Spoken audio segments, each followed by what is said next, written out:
What is going on, GBA? I am The Confusion, and welcome back to the weekly recaps. It is week 1 for season 8 of the GBA. If you guys are excited to go over this week's matches, which let me tell you, were pretty up and down, pretty exciting. So if you guys are excited, let us know. Of course, though, I am not alone. I am joined by my amazing co-host, Zilix. Sorry, GBA fans, it's Zilix here. And yeah, we're just gonna jump into this, you know. I think it's gonna be a lot of fun, and I mean, we got some good matches to go over, so let's jump into it. Our first match for you guys is going to be the Borussia Dortmund versus the San Jose Sharpedos. Lars versus Tom. We see that Lars brought the Curum Black, the Omega, the Tapu Fini, the Shaman, his Cobalion, and his Crocodile. Tom deciding to bring the Landorus Therian, the Swellow, the Mega Houndoom, Diancie, Scissor, and Rotom Wash. So right off the bat, we have that Landorus and that Curum kind of facing off. And obviously there was the whole mix-up, you know, Tom not knowing how the abilities worked, right? That was something really important because Lars did realize that whichever ability does activate first, that Pokemon is faster. Landorus' ability, Intimidate, did activate before the Terravolt, so Lars did pick up on the fact that it was Scarfed, but Tom did forget about that, or wasn't really sure how that ability worked in this generation, so he hard switched out instead of going for the U-turn. Now, normally, Lars would just know that Scarfed, but that definitely tripped him up because Tom was aware of that. He would have just U-turned out. There's really no threat in Curum being Scarfed because the Landorus outsped it.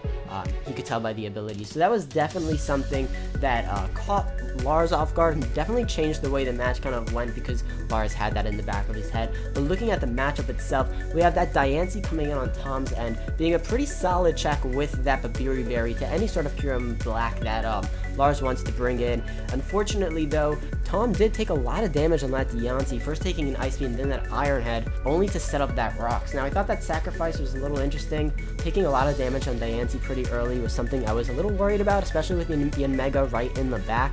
But either way, he also sent in that Rotom, took a lot of damage. Lars making a good prediction with the Earth Power, luckily though. Rotom Wash did have the Pain Split, so it wasn't that big of a deal. But if we're going to talk about big deals, let's talk about the Pursuit play, which was, in my opinion, huge and definitely changed the way Tom had to play this game. Crocodile coming on the Swellow, Swellow being such a huge threat to Lars' team. I mean, if you look at the team, nothing comes in on a safe Boom Burst, especially with Heat Wave on the back, so Cobalion cannot be a safe switch-in. Scarf Crook came in after Swellow did what it had to do, clicked Pursuit. Obviously it was a 50-50. It was really hard to kind of see because if he was Scarfed, Lars could have easily went for that knockoff and picked off the Swellow, so Tom decided to bring it back, knowing how big of a win condition it could be later on in the game. Unfortunately though, Tom did lose his Swellow pretty early in the match. I mean, it was a big risk going for a Pursuit on Lars' end because a Boom Burst would have absolutely blown back that Crocodile because Pursuit would not have killed if the Swellow stayed in, so that was something else, especially since Swellow outsped his whole team and, you know, obviously, like I said, had close to no switch-ins. Later on, we see a big hit on Houndoom with an over-prediction. Doesn't end up mattering, though. The Fire Blast on the Tapu Fini doesn't end up being a big deal because the damage on the Houndoom itself didn't matter too much because the Crook just came in and revenge killed.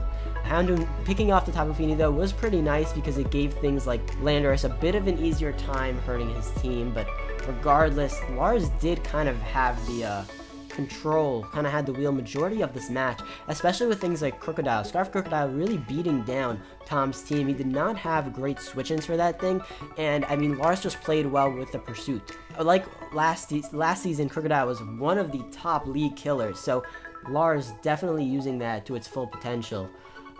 Later on, in my opinion, I think that Tom should have Volt Switched on the Crook when Rotom Wash came in. You obviously know it's Scarfed, especially with that Aqua Tail going before the Scarfed Landorus. So I think it was really important that he actually went for the Volt Switch instead of the Hydro Pump because Curum Black was right there. He couldn't stay in with the Crocodile. So I think that definitely could have established some momentum. Regardless, once the Omega came in, it put some more pressure. You know, the Stone Edge miss sucked, but Cobalion came in anyways, Volt Switch, and kept up the momentum. Definitely wasn't a big deal. And if you want, I do know that Tom and Lars kind of spoke about it and spoke about how in the end, regardless of whether that Stone Edge hit, Scarf Crocodile came in later on and pretty much swept at that point. I mean, just clicking its coverage moves in knockoff, I mean, like I said, Tom really didn't have the greatest switch-ins to knock off, and that definitely put him in the back, especially because he wanted to keep the knockoff, he definitely wanted to keep the scarf, on the Landorus, so Landorus being probably one of his best switches to the knockoff, and like I said, whittling down that Diancie early on, definitely a smart play by Lars, and not so smart of a play on Tom, but I'm hoping to see him bounce back. So what did you think of the plays? Yeah, I saw the discussion they had on Twitter about how the end of the match could have gone, and also you mentioned there was a pretty big play with the Swallow getting killed early on. That could have been an entirely different game had the Swallow not died there, or maybe even picked off the Crocodile. I mean, if the Crocodile had gone down there, that would have been a huge, probably win for Tom, in my opinion. But you never know with how the battle would have gone in the end. But yeah, that definitely hurt big time. So next up, we have the match between the mysterious Coach Z and the Columbus Chew versus Wolf Glick and the Milwaukee Beware. So two newcomers to the season, and a very interesting matchup. The Milwaukee Bewares brought a roster of Tangrowth, Xurkitree, Reuniclus, Conkeldurr, Muck, Alola, and Jellicent, while the Columbus Chew brought Sneasel, Blaziken, Excadrill, Clefable, Manaphy, and Porygon 2. So very early on, Wolf realized that the Xurkitree was going to be a huge win condition for him, as the Chew didn't really have much on their team that could take hits from it, outside of an Eviolite Porygon 2 and potentially a revenge kill from the Excadrill. So he realized that pretty early on, and that was his gameplay, to try to get Xurkitree in as soon as he possibly could. So starting the battle, we saw quite a bit of damage going out on the Chew's offense. He lost a lot of health on the Sneasel from the Tangrowth after he missed a Icicle Crash. This resulted in a bit of pivoting. Eventually the Conkeldurr came out and hit the incoming Blaziken, also damaging that big time. So Coach Z's offense was put on the back foot pretty early on. The Conkeldurr was able to survive the Flare Blitz from the Blaziken and then knock it out. The Chew, however, were quickly able to revenge kill, but the Tangrowth did come back in to knock off, ridding the Clefable of its leftovers. After quite a bit of pivoting once again, the Bewares were able to set up the Trick Room and bring in the Alolan Muck, which knocks out the Clefable and got a knockoff on the Excadrill's Choice Scarf. Again, this is really crippling the offensive capability of the Chews. The Muck, however, did go down to Excadrill's Earthquake, tying up the match 4-4. With some exchange statuses and some more pivoting, it's now the Tangrowth versus the Porygon 2. Wolf knows that he needs to knock off the P2's item, but he is paralyzed, which is preventing him from doing so for a couple turns, but eventually he is able to land the attack, removing the Eviolite from the Porygon. Now, he brings in the Xurkitree, he sets up the Z Sunny Day, getting that speed boost. He does take quite a bit of damage from the Porygon, but the Excadrill comes in to try to soak up a Thunderbolt, but he does go down to the HP Fire, and the Chew's only hope at this point is to try to knock out Xurkitree with an Ice Shard, but they are unable to get the damage, and the Xurkitree cleans up the match with a 4-0 victory in the Beware's favor.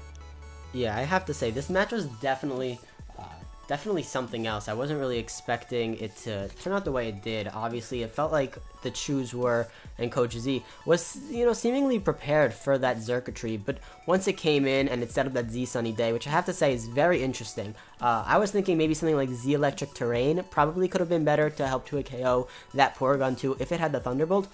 It ended up making sense though, because then it allowed that HP Fire to do a ton of damage to that incoming Excadrill earlier before knocking off the Choice Scarf with Muck was definitely a huge play. Without that, Excadrill had no problem coming in and clicking Earthquake on his Xurkitree. It really wasn't a problem.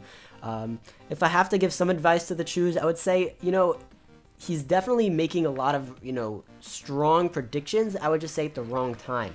Also, just not noticing simple things that may have helped him. For example, I feel like he should have recovered out the sun with his Porygon 2. If he just sat there and clicked recover a little bit until that sun went away, there was a chance he could come in with the Excadrill. I don't know the exact stats, and maybe just having the sun not there maybe could have helped live the HP Fire, though unlikely. Just some interesting things I noted. Going into the next game, though, we do have the Bronx Bearticks up against the Tampa Bay Luxrays. The Bronx Beartix and Joey Pokegame bringing a Selgor, Miltank, Mega Gyarados, Necrozma, Zygarde 50%, and the Rhydon. We got the Tampa Bay Luxrays on the other hand, Monotui bringing Charizard, unfortunately without the Mega Stone, we'll get into that though, Slowking, Gliscor, Keldeo, Weavile, and Rotom Mo. Now, this was definitely an interesting matchup, and I'll explain to you a few things that definitely came into play. This is definitely an interesting game. Definitely again. Definitely again. I dare you. I double dare you, motherfucker. Say definitely one more goddamn time. To say the least. T-Spikes turn 1, right? We have a Selgor up against that Keldeo. Setting up the T-Spikes was huge, and I'll get into why T-Spikes was so big, but just overall getting the damage on Keldeo to help get some more damage on it with Thousand Arrows later on, poisoning the Slowking, the Weavile, just making sure those things were taking residual damage as things like Gyarados or Zygarde set up subs later. I definitely think that played to his advantage and definitely did not help out Monotui much. I think the Rotom Cut being a Scarf set was definitely the right play. I mean, Leaf Storm and Volt Switch absolutely destroyed majority of Joey's team, not having really great switch-ins to either or Volt Switch or the Leaf Storm. The Selgor being his only real pivot into that, and he just clicked Volt Switch and kind of gained the momentum. Unfortunately, that Charizard not having the Mega Stone was really big. I just love seeing that thing click Dragon Claw without any sort of boost. Just clicking Dragon Claw for no reason, it just seemed funny. Obviously, I like the tech with the Will-O-Wisp, helped shut down the Rhydon. Obviously, didn't hit the Rhydon. Yeah, no, I don't think it did. I think it ended up hitting that Selgor and just ended up killing that thing with the Dragon Claw. So that was definitely something that was off. Obviously, something else that was definitely big was the Photon Geyser mess up, right? Joey did believe that clicking a Z, Psychium Z with the Photon Geyser would keep it at physical. Unfortunately, though, Joey did not do his homework well enough, and unfortunately, that Photon Geyser was special, making it so not only was this thing not at +2, and it was adamant, was uninvested, and was against a specially defensive wall like Slowking. That Photon Geyser, or Shattered Psyche, really didn't do anything, and I definitely think that turned the tide, because if he was Z Earthquake, I think Necrozma had a huge shot of just cleaning out that game, especially with Mega Charizard X not being in its Mega form. I mean, maybe that could have helped with some predictions with the Earthquake, but you never know. It's just unfortunate to see that on Joey's side, but of course there is the unfortunate side on Mono without having that, the Mega Stone. Also, I think just both coaches really had to do their homework this match. I mean, like they both said, good thing it happened week 1, not like much weeks later. Good thing they learned this early on, but I definitely think if you're going to start off this league, you need to make sure you do your homework on damage calcs and, you know, the game itself, right? Mono didn't have access to the Mega Stone. Later on, though, I would definitely say that sacking the Rhydon was something I was a little concerned about.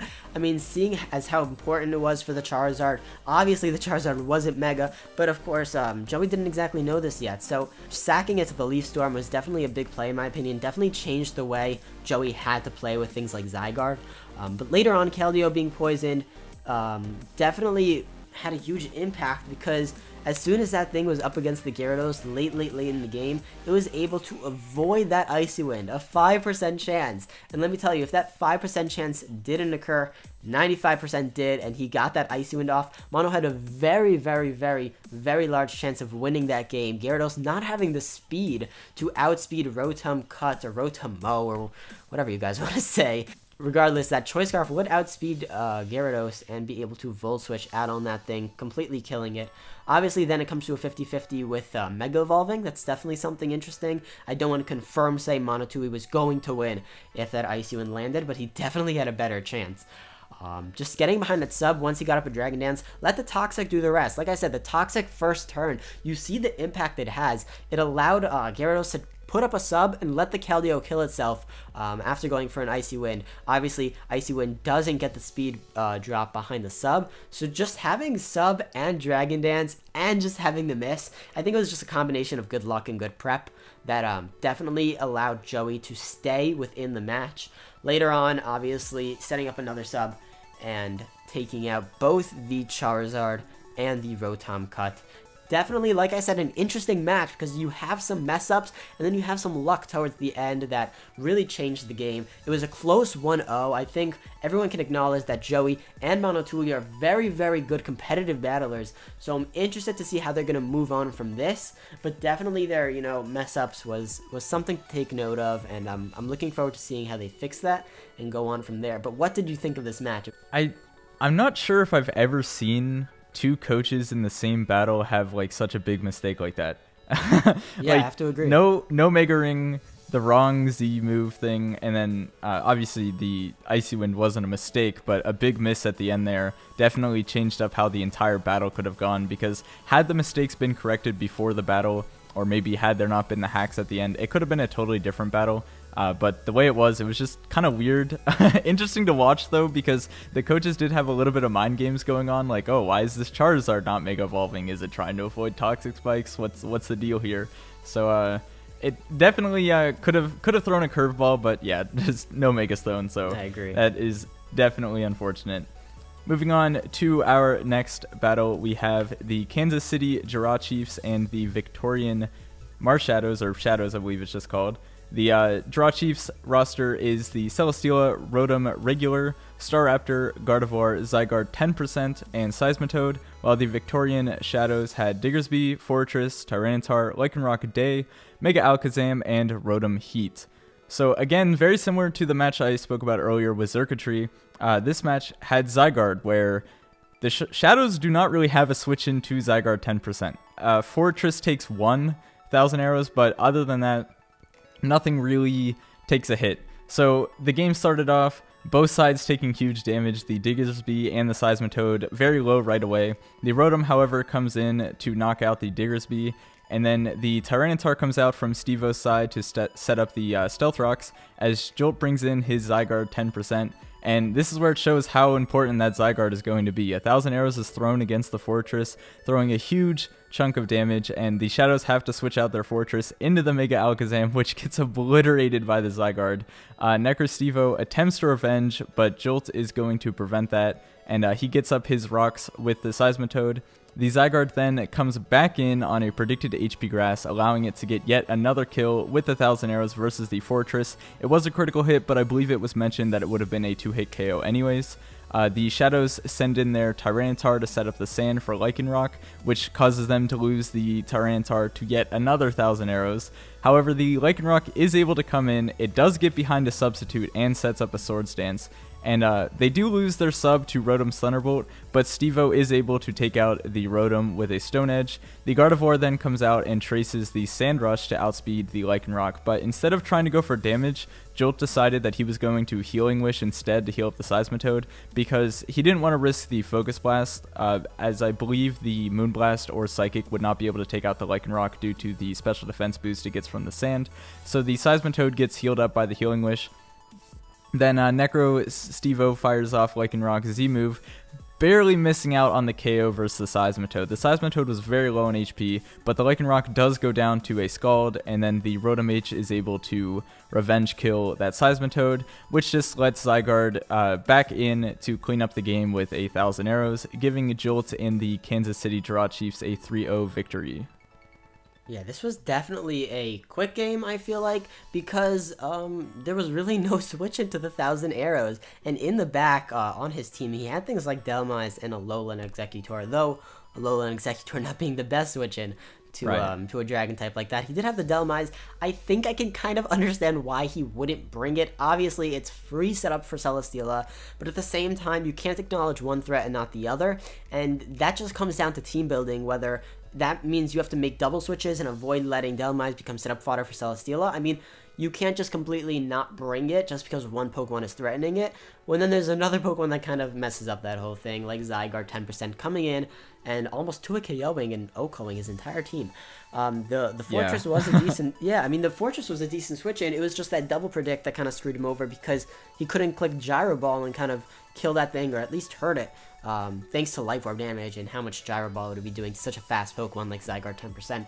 One more thing I have to say is that Lycanroc set was something I would never see coming. I never thought Lycanroc Day could be a threat like it was, but the SD with the splintered storm shards was definitely something cool, and it did a lot of damage to that Seismitoad. It did not so kill, close, obviously. so close. Yeah, it was really close. I was about to be like, wow, I'm impressed, but no, I didn't get the kill. But going to the next match, though, we have a match I'm very excited to be talking about. We have the Montreal Hapsols up against the San Diego Chim Chargers. Aster J bringing Zapdos, Scolipede, Sylveon, Milotic, Mega Lopunny, and the Steelix, while MV is bringing his Tapu Koko, Mega Pinsir, Kyurem, Girder, and Polion, which is I wouldn't say the best defogger, and Slowbro. So I'll get to all these points because there's a lot to talk about in this matchup. The first thing I definitely want to say is props to Aster for that competitive Milotic. I mean, I think that thing was just cool, you know? Bringing in, obviously seeing Envy's team only had defoggers, bringing that in and getting that competitive boost, I have to say that's actually really cool. I've seen some crazy things with Parting Shot, also getting like a competitive Pokemon to +3. Right, because you get 2 drops and one of them lowers one, so you'll end up getting +3 whatever stats. So I think competitive is definitely cool, and I think he brought it to the right matchup, just didn't use it at the right time.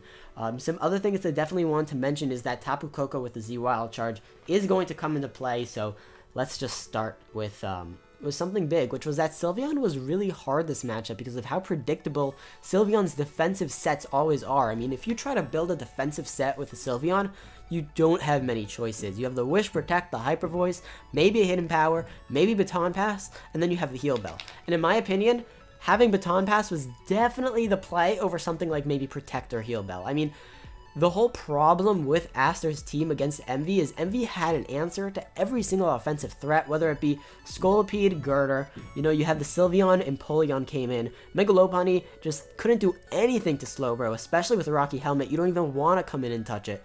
So when you have answers like that, it really requires you to have the momentum, and the only thing on his team that did have momentum was Zapdos. And I mean, albeit he didn't have a ground type, Envy's team, so Volt Switch was pretty free, but whatever you Volt Switch on, he has an answer to. And what usually came out was the Kyurem, take the Volt Switch, and what does he send in on the Kyurem? The Sylveon. Unfortunately, Sylveon doesn't have Baton Pass, neither does it have a Leftovers, so it can't, you know, recover. It needs to sit there and wish, and then the Empoleon comes in. Now, obviously, Empoleon did a good job at defogging, but the reason I and a few others don't think it's the best defogger was simply because it worked in this scenario, right? Hyper Voice couldn't do much, and Aster was forced to wish, but with the weird typing that Empoleon has and the lack of recovery, it's definitely hard to get defogged, but in this case, obviously, it worked out beautifully because he set up the rocks whenever he wanted to, defogged whenever he wanted to, and if anything came in, whether it be the Zapdos, the Scolipede, the Mega Lopunny, they couldn't do anything because Envy had the right switches. I mean, Aster just struggled to move around his team, and that's why I think that if he had Baton Pass on that Sylveon, maybe the game could have been a little differently. But regardless, like I said, for the Sylveon, he had Empoleon, the Lopunny, there was Slowbro, the Zapdos, there was Kyurem. So yeah, I definitely think Baton Pass on Sylveon with lefties would have been a much better set to bring, and wouldn't always lead him to a dead end to Empoleon, right? Let him defog, let him set up rocks, let him scald, so that's something he definitely struggled with, momentum. So once Envy actually had the game kind of like going in his favor, the Sylveon was weakened enough to where he could hard switch into that Tapu Koko. Hyper Voice wasn't going to do anything. He acknowledged the defensive set, came in with the Tapu Koko, clicked the Z Wild Charge. Now this was a huge moment because it stopped the cycle. He couldn't keep switching between the Sylveon and the Zapdos. I mean, the Z Wild Charge broke through the Protect and got a high roll to kill that Sylveon. I mean, being a physical set, a special Thunderbolt on a Gigavolt Havoc would not kill. There's no way. But the physical set was what really brought it home because it definitely was able to break through that Sylveon. And once that thing was gone, I mean, Envy kind of had free range to come in with things like Mega Pinsir, the Koko, the Kyurem. I mean, Kyurem had no switches anymore. And if you wanted to switch in Milotic, it was Toxic Stalled. So I think that was a huge problem when it came to Aster kind of seeing his team fall apart once Envy had control, and he had control the whole time. After that, nothing had Wish support, I'd like to acknowledge, so everything was whittled down. Pinsir broke his Zapdos, and it broke his Scolipede, got the quick attack. Like I said, you can see the not having to Mega first turn coming into play, especially this match. With that Pinsir getting the Moxie boost, it allowed him to do some massive damage, and it didn't really matter too much, but it did allow him to Oko the Zapdos with the return. And didn't really need him to carry the Earthquake because Aster knew Pinsir was going to run Earthquake, or assumed so, and wasn't going to let Steelix stay in. So it was weird prep, I have to say, not preparing for the Earthquake, but obviously it ended up working out in his favor. Later on, though, you see the Toxic Roost beating at the Milotic, and after that, I mean, Kyurem with the Toxic Roost pretty much beat out everything else. Mega Lopunny maybe had a chance, but predicting the Mega Lopunny to come in, and he made an amazing play by clicking Ice Beam. Overall, Aster just got, you know, stunted on, basically, to put that into finer words. I mean, he just got stunted on. Envy does what he does best, but Aster's a great player, and I don't think he's going to continue this way. I think he's going to realize his flaws this match. It was definitely something that I think, you know, started off with the team prep. I think that's where it lacked. There was a lot of sets that probably could have been better, but it is hard to prep for such an offensive team like Envy's when you have such big threats, and then you also have to worry about Toxic Stall on a Kyurem. So I mean, yeah, there's definitely some on and offs, and it was hard to really know what was going to happen, especially with both teams seeming prepping well, but Envy definitely had the upper hand when it came to prep, and just played it well throughout the entire time. So I don't know, what do you think of this game, Zilix? So I think one thing that's worth noting is we saw Aster in the D-League had the Umbreon, and he played his Umbreon in the D-League very similarly to how he was playing Sylveon in this matchup, where it sat on the field, it heal belled things, it wished things up. And it did work for him in the D-League in some matches, and we may see him run Sylveon like this in the future. But if coaches catch on and they, you know, bring a solid Steel type like Empoleon that can just sit in front of it, and like, it doesn't care if the Sylveon keeps wishing up like that, because it can just sit there all day in front of it, and maybe, you know, teams will take advantage of this and try to set up with certain mons, especially teams, I believe there's 2 scissors going around between regular and mega, so Aster's definitely going to have to watch out for stuff like that in the future, and I'm sure he'll probably, you know, bring different sets, but we saw this set a lot in D-League as an Umbreon instead of Empoleon, and he brought it to the first week, so hopefully he doesn't become too predictable with the set. But it's definitely something that at least I noticed, and I'm sure other coaches will pick up on. Absolutely. So moving on to our next matchup, we have the New Orleans Pelipers versus a new team, the Melbourne Rotoms, coached by Aaron Cybertron Zhang. The Pelipers brought a matchup of Jolteon, Tornadus T, Cresselia, Serena, Hariyama, and Escavalier, while the Rotoms brought their rain team of Mimikyu, Kartana, Heliolisk, Pelipper, Kingdra, and Mega Swampert. From the start of the battle, it felt like Pokemon and the Pelipers were in control at the lead matchup. The Torn was able to weak the Heliolisk, which led to Cybertron setting up his rain a little bit early, and then he brings in the Kingdra on the Tornadus and decided to go for the Surf instead of the Hydro Pump with his Kingdra, and this allowed the Torn to go for an accurate Hurricane, which did end up confusing the Kingdra, and then the Kingdra hit itself in confusion, which prevented the damage going out onto the Serena. The damage on the Serena could have mattered later in the match. It's hard to tell from just like guessing, because I don't have the exact calc in front of me, but there is a point in the match where health on Serena did become important, so had the Kingdra landed a rain boosted Surf there, it could have maybe changed up the end a bit, but it did hit itself and prevented the damage. The Serena is then able to knock off the Pelipper's Damp Rock, which Aaron mentioned that he didn't know that Serena got knockoff, so this is part of him being a VGC player and not as experienced in singles comes into play, because he doesn't know a lot of these different movesets that get run, and he didn't predict the knockoff, losing his Damp Rock, which is very bad for him because he needs that Damp Rock to be able to sweep with things like Kingdra or the Mega Swampert. This will help Pokemon out in the long run, obviously, but then both sides swap out to the Cresselia versus the Mimikyu. This is the favorable matchup for Aaron, though, as he is able to take out the Cresselia at the cost of a lot of HP on his Mimikyu. The Hariyama does come in and bullet punches the Mimikyu, and then, because he didn't go for Shadow Sneak, I don't know which is faster, Hariyama or Mimikyu, based on what speed they were running, but had he been faster and got the Shadow Sneak damage off, it would have been important later on as well. So again, like, he's just missing out on these little bits of chip that end up mattering later. Then he brings in his Pelipper to try to hurricane the Hariyama, but he gets Thunder Punch to the next dimension, which really caught Cybertron off guard. He then goes into his Swampert to try to take out the Hariyama. However, he's unable to OHKO it with the Waterfall, and the Hariyama gets huge damage off with a close combat. And then the Swampert is able to take out the Hariyama on the following turn. The Serena then comes in to revenge the Swampert, and Aaron attempts to get his Kartana behind a substitute, hoping that Serena's high jump kick will miss, but then John makes a very good play. He goes into his Jolteon as the Kartana sets up a substitute, Volt switches the subway, as Aaron goes for the Z Bloom Dune, which does take out the incoming Serena, but without the substitute up, John is able to knock out the Kartana, and then he cleans up the game with Tornadus taking a 3-0 victory over the Rotoms. Wow, this was definitely a match that I think came down to team prep and lack of knowledge, right? I mean, like you said, Yeah, Cybertron is sure. a VGC player. He doesn't have quite the knowledge of what usually comes when it comes to team building in the League format. My biggest advice would be open up a damage calc. That's for sure. Do not try to play this league without a damage calc. I mean, it's kind of necessary if you want to succeed.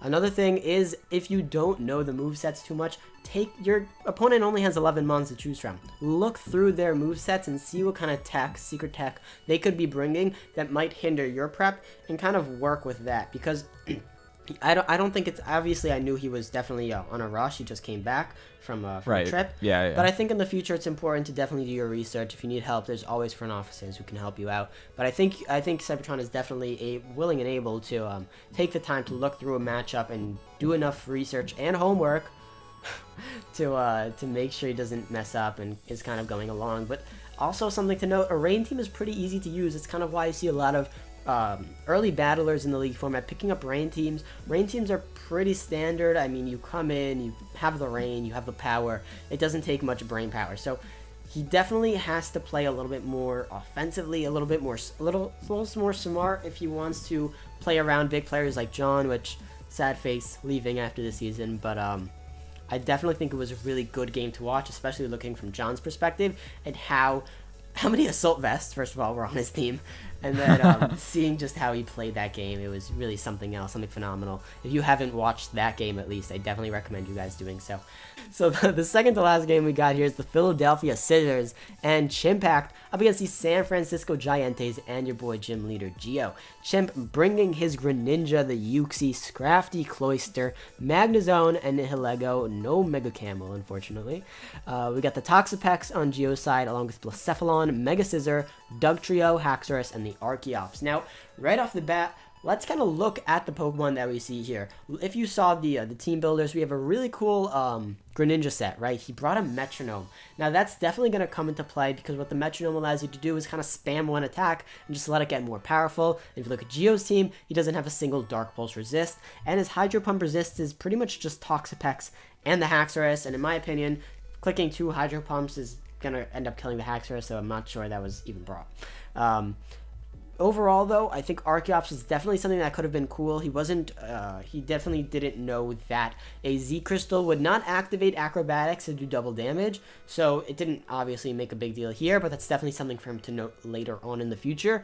And obviously, Blacephalon being such a huge threat. I mean, Chimpact had so many, I feel like he had every answer to Blacephalon. He had things like Greninja, the Guzzlord, he brought the Nihilego, which obviously took hits, but something that definitely came into play was how he maneuvered around the Blacephalon, a little bit risky. So let's just jump into this game. We have a lot of back and forth early on between things like the Scissor and the Uxie and stuff. The first real turn that kind of makes things a little crazy is when Gio takes a hard crazy switch, questionable switch, into the Blacephalon. I feel like that could have been very dangerous because Scrafty kind of had free range to click knockoff at that point. Try to, get some damage off on something. Knockoff is always free.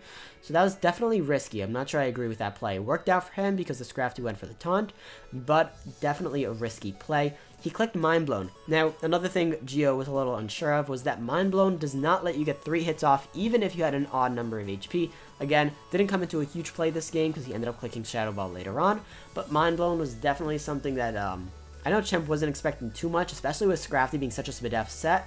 Taking that Scrafty out, I mean, that was big. Scrafty definitely had a really nice matchup against things like Mega Scissor, And the way he played with Magnezone, I think, was very interesting. He never really brought the Magnezone in. And although it really had free lands to kind of just shut down that Mega Scissor, I guess I can understand the worry, that comes along with making sure, do you outspeed, do you have enough damage to get it off, and kind of coming in safely, especially with the trio being around. He definitely didn't want to risk it, but if you watch the match, I mean, Magnezone didn't really have to come in. Mega Scissor was kind of destroyed by this Greninja. So talking about this Greninja, again, like I said, it was Metronome, forced the Toxapex in, and after a couple crits, which I have to say did help him, because, I mean, without those crits, I think the recover could have lasted him a little bit longer, and then, I don't know, maybe he could have Scald, burned it, recovered up a little bit, because I don't think he was doing exactly half. So those crits definitely, I feel, came into play, but not too much, because like I said, the Metronome just made the Dark Pulse, just as he spammed it, more powerful. So the Toxapex really couldn't do much. He was forced to sack it. And then another questionable play was when he went to the Mega Scissor, right? I guess Gio was definitely worried about a Scarf set, but looking at the damage, I think Gio was smart enough, he definitely realized the thing was Metronome. Coming in on Mega Scissor forced him to take a huge hit with a very strong Metronome fully boosted Dark Pulse, bringing him down very, very close to the red, making it so that Ice Shard on things like Cloyster could pick him off, Water Shuriken later on. Definitely something that would hurt him later on, right? Because that Mega Scissor had such an important matchup on making sure Nihilego was kind of checked, and also things like the Uxie and the Greninja getting a huge U-turn off. Greninja doing its job, right? Click Dark Pulse, and then the Scissor revenged with the U-turn. But that definitely hurt him, because now rocks were up, and it helped to heal the Blacephalon with the Ice Shard. Shadow Ball wouldn't kill it, because of course this is a full Spadef Cloyster. Definitely some good tech on his end. Good prep overall, because he saw the kind of, special attackers he had on his team, and Chimpak prepared properly, and it ended up working out. Chimp, although won this match in a very fair 2-0 fashion, I don't think he made the best plays overall. There were definitely questionable plays. The fact that he sacked Nihilego, definitely the wrong move in my opinion. I think sacking the Magnezone should have been the play. Coming in and clicking Flash Cannon was definitely better on the Archeops than coming in with Nihilego and clicking Power Gem. Because either way, I mean, I'm pretty sure the Magnezone was scarfed, and then Archeops, obviously not being able to do much, would easily die to the Flash Cannon, if not bringing it down to the Defeatist range, to which Earthquake probably wouldn't kill. And that definitely also covered the Doug Trio switch in, because Flash Cannon, I'm sure, 2-hit KO'd that thing, even though it was sashed. And the Nihilego with the Power Gem would not have the power to do that. So that's something I was questioning, because Nihilego definitely played an important role later on in ensuring that Blacephalon wasn't a threat. I mean, the fact that Gio didn't damage the Cloyster earlier on was the only reason Blacephalon didn't just click Shadow Ball and sweep Chimp's team. I mean, Gio had a fighting chance. If he would have came in with Haxorus instead of the Blacephalon on the Cloyster, once the Cloyster clicked Ice Shard on that Mega Scissor, Haxorus could have done enough damage with a Dragon Claw or really anything to bring that thing down to range, to which Shadow Ball spam was very, very fair. So that was a huge problem. Chimp sacking his Nihilego I don't think was a smart play. Magnezone didn't do much for him. I guess he was just a little too worried about the Mega Scissor. The Mega Scissor was already in its red, so I just really didn't feel the point for that. So definitely questionable plays on both ends. Ended up working out for Chimp because Gio did not expect the Spadef on that Cloyster. But I don't know. I'm a little off on this battle. I want to know your thoughts, Zilix. You know what's really off is the fact that Gio realized that that was a Metronome Greninja. Yeah, I was very impressed. I've never heard of Metronome in my life up until that battle. I didn't even know it was an item, but yeah, I think part of the reason why some of the questionable plays were happening was, and obviously I don't know because I'm not one of the coaches, but my opinion on what at least Chimpak was doing was he had a plan where he wanted to get his Magnezone in after a U-turn, right? Because he wanted to activate an eject button and then trap it after that, and that never happened. And I feel like he was trying to make that certain scenario happen a bit too hard, and it never happened. So like, and I can understand that, like, you prepare for something and then it doesn't come to plan. So maybe some of his plays, he could have made a better play, but he didn't want to because he wanted to preserve some of the strategies he had. I believe one of his other strategies was using foul play with the Uxie, which he was able to do. So yeah, definitely good prep on that end with the foul play. But moving on into our final matchup, we have the Detroit Steel Wings versus the Florida Gators. Crimson Seabad, Crimson Seabad and the Detroit Steel Wings brought Mega Beedrill, Infernape, Suicune, Jirachi, Kofagrigus, and Thunderous Eye, and Gator with the Florida Gators brought Mega Altaria, Superior, Heatran, Klefki, Crobat, and Flygon. Now, you see on your screen that this is a 6-0. However, the battle didn't play like a normal 6-0 does. Normally in a 6-0, you would see, maybe a sweep or just like one Mon, like maybe a Cresselia or something just sitting there stalling. But this was more of just Gator preserving his Mons very well, and Crimson just not having the offense in on the right Mons to be able to knock them out. The battle started off with Crimson very boldly setting up his Thundurus, getting to +2 speed, +4 special attack. However, the Klefki is able to get up a light screen, so then whenever Gator brings in the Heatran, Crimson decided to switch out into the Suicune to try to set up once again, but then he gets roared out by the Heatran. The Suicune is able to Scald Burn the Crobat, and then they both swap into the Superior and Jirachi, where the Superior paralyzes the Jirachi. Now, this ends up hurting Crimson a lot throughout the battle, as he is using Jirachi as a main pivot and Wish Passer. Once Crimson's defense is going down, he's going to be using that Jirachi as his main sponge for hits, and being paralyzed is not a very good scenario for him. Eventually, Gator does bring in his Flygon and gets up a Dragon Dance against the Suicune, and the Suicune is not able to survive the +1 Dragonium Z. So now Jirachi is his main switch-in to Heatran, which you don't want something that's weak to something being your main switch-in, especially when you're paralyzed. So this is starting to spell the doom for Crimson. After this happened, though, there were quite a lot of switches. Not really much happening because this Heatran is really just able to soak a lot of hits. Crimson is trying very hard to break through the Heatran, but Gator does have good defensive switch-ins for the offense, like the Mega Beedrill's Drill Run or the Infernape's Close Combat that would normally be able to take out that Heatran. He is able to go into the Crobat quite a lot, which is preventing those mons from getting any kills out.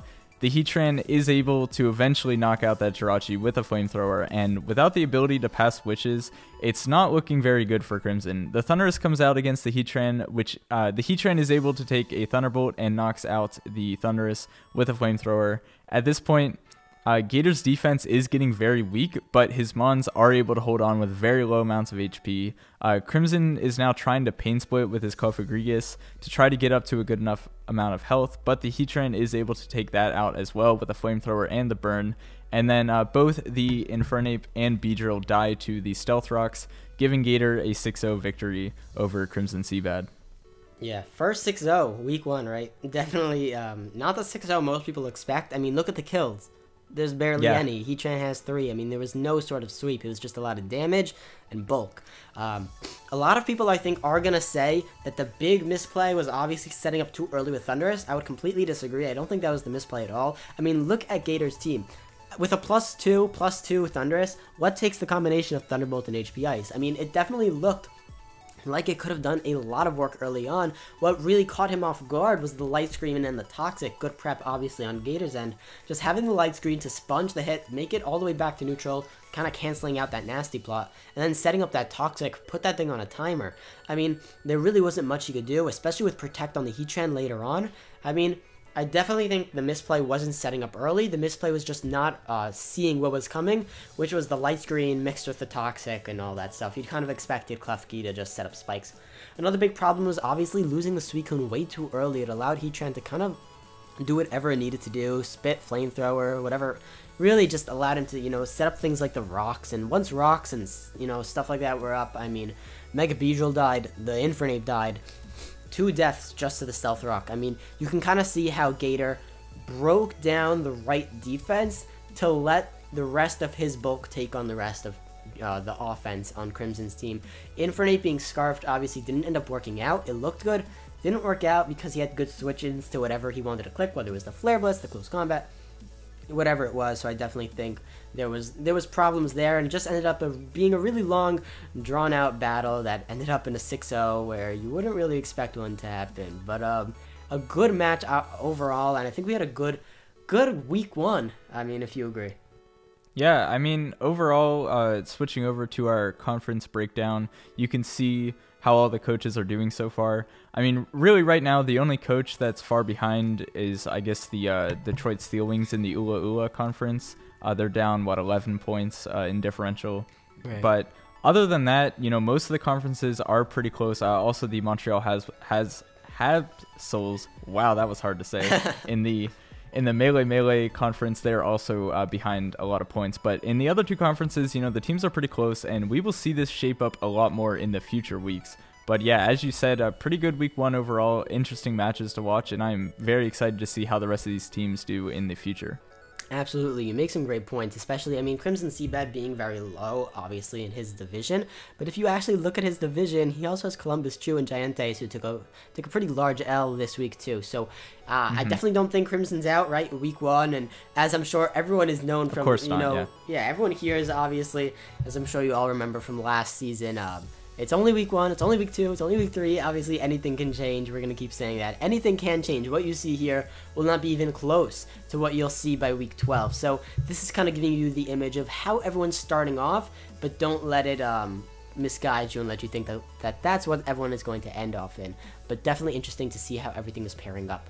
But, of course, what my favorite part of the weekly recap is, of course, looking at the monsters that destroyed teams this week. Looking at the league leaders, we have Jirachi taking that #1 spot, taking gold from the Milwaukee Bewares, natching 4 kills. And that's definitely impressive without taking any deaths. So, right off the bat, Jirachi showing why it is a monster, in the right hands, of course. Next, you have Zygarde Dog. Obviously, I'm sure you guys all know that Zygarde Dog was a huge threat this game against Necrosivo and put in a ton of work, getting 4 kills and 0 deaths, tied for first, actually. Very interesting. The next thing you have up is that Heatran, who got 3 kills during that 6-0 sweep. Well, I wouldn't say sweep, just the 6-0 against Crimson Seabed. So seeing those mons up there, I'm not surprised, but definitely looking at the 7 through 10 spots, I am a little surprised. So let's look at that. Crocodile obviously being 4th. No surprise there. That thing was top 3 in kills for Season 7. So I am not surprised to see that thing at 4. And I'm sure it's only going to go up. Kurum also doing a lot of good damage. Tornadus T, Mega Gyarados, Mega Pinsir, 2 Megas. Are those the only Megas? Yeah, those are the only Megas. So we got Mega Pinsir, and Mega Gyarados, Envy and Joey, showing off their Megas. And then obviously we got Uxie, a little surprising, obviously. And then we got Cloyster. Cloyster is actually tied for 10th, getting 2 kills and 1 death. Tied, I'm sure, also with the Yanmega. Also tied with the Hariyama, the Necrozma, and the Weavile. So that's something interesting to note. And, yeah. So one thing that I want to point out is up at #2, tied with #1, the Zygarde is getting traded away. You may have already seen the trades and transaction video, or not traded, but transaction dropped. So, I'm not too sure about that. He did very well with it, but I'm sure he has plans with what he picked up instead. And also, another interesting thing is this is a week 1 where there aren't too many crazy mons in the top. I believe we've seen a Claydol in the top 3 before. So obviously these league leaders are going to be shaking up quite a bit, as this is only 1 week of matches, so they haven't had a huge opportunity to get pick up a lot of kills yet. But these are mons that we typically see at the end of the season towards the top, things like Crocodile, Mega Pinsir, so some of these mons may stay, some of them may fall off as the season moves on. We'll see how that goes. Yeah, like you said, definitely interesting to see how the league leaders match up, because some end up doing really well in the beginning, nabbing enough kills to put it at least on the leaderboard. But as the season goes by, you'll see what consecutively keeps up those kills, and that's what's going to change what ends up being the league leaders. So that is going to wrap up week 1 of the weekly recap. That was exciting, Zilix. I like this. This was definitely fun to go over. If you guys are excited for week 2 of the GBA, make sure you let us know. And yeah, that's pretty much it. Yeah, tell us what matches you guys are excited for. Make sure to check out the fan document to see the schedule, and join the fan Discord if you'd like to talk with the fans, analysts, and coaches alike. I'll catch you guys next time. My name is Zilix. And I am the Confusion, and we'll see you guys later. Peace.